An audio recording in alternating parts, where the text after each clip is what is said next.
শ্ৰী শ্ৰী মা নিজেশ্বৰী মন্দিৰত শ্ৰী শ্ৰী মা মনসা পূজাৰ ব্যাপক আয়োজন।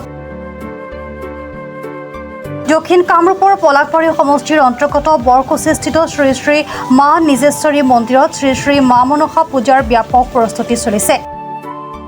অহা 18 আগষ্টৰ পৰা 20 আগষ্টলৈকে তিনিদিনীয়া বৰ্ণাঢ্য আধ্যাত্মিক কাৰ্যসূচীৰে অনুষ্ঠিত কৰা হ'ব শ্ৰী শ্ৰী মা মনসা পূজা।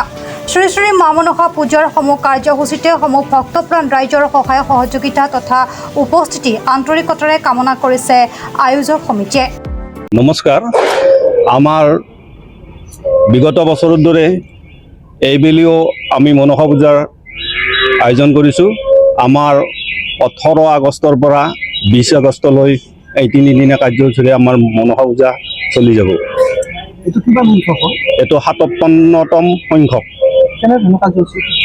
আমাৰ ইয়াতে মনসা পূজাখন সম্পূৰ্ণৰূপে পালন কৰা হয় আৰু দেওধা নাচ থাকে আৰু আৰতি কৰা হয়। আৰু আমাৰ 18 তাৰিখে এটা ডাঙৰ কাৰ্যসূচী থাকে, পিছবেলা প্ৰতিমা বিসৰ্জন বুলি।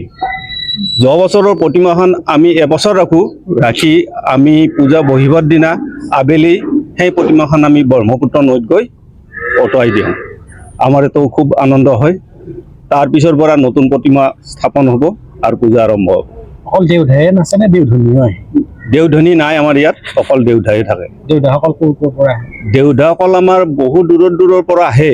আমি যদিও আহে এইবেলি আমাৰ 19জন দেওধা আছে আৰু নতুনকৈ আকৌ 2জনমান আহিব। সেইটো আমি বিশেষ সূত্ৰে গম পাইছোঁ। আমি এই সুযোগতে সমূহ অসমবাসী ৰাইজলৈ আমাৰ পূজাখনত নিমন্ত্ৰণ জনালোঁ।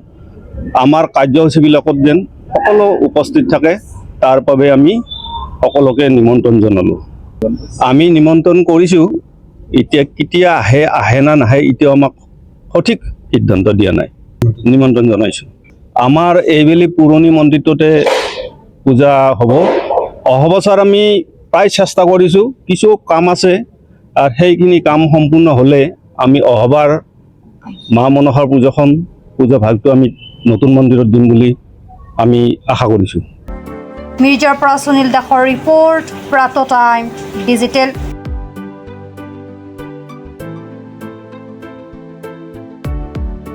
শদিয়াৰ পৰা ধুবুৰীলৈ, বৰাকৰ পৰা ব্ৰহ্মপুত্ৰলৈ সকলোৰে মাজত চিনাকি এটা নাম প্ৰাতঃ টাইম।